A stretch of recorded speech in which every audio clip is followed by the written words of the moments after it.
Senator Deacon, Nova Scotia. Thank you, Speaker. Senator Gold, this week's Auditor General Report 9 on digital validation of identity to access services highlights that, and I quote, Canada is missing a national approach to establish interoperable systems to validate identity online, end quote.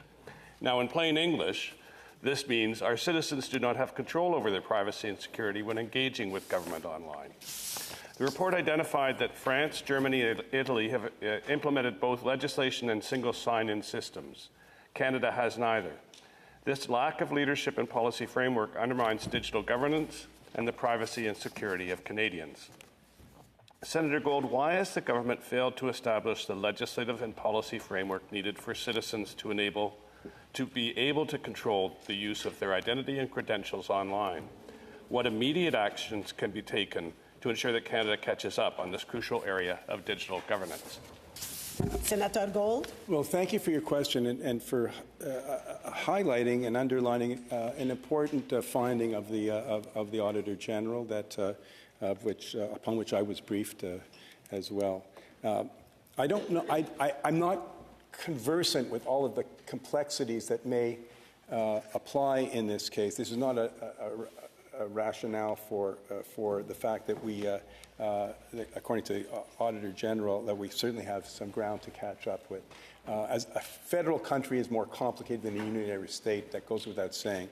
But I certainly will raise this with the minister, and I know that the government is seriously examining the recommendations and of the Auditor General and looking at ways for Canada to make progress in this important area.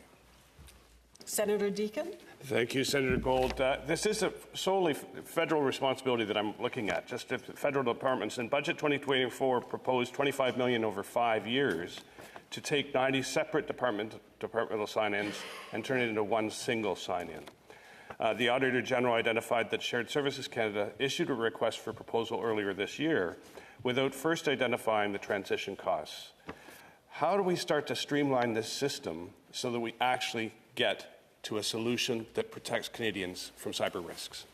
Senator Gold. Well, there's no question that protecting Canadians from the increasing range and sophistication of cyber risks is a very, very critical issue addressed in legislation. We've passed legislation that I hope we will pass soon, and by other measures such as the one that you highlight. So I certainly will make some inquiries to see whether things can move more quickly and efficiently in this area.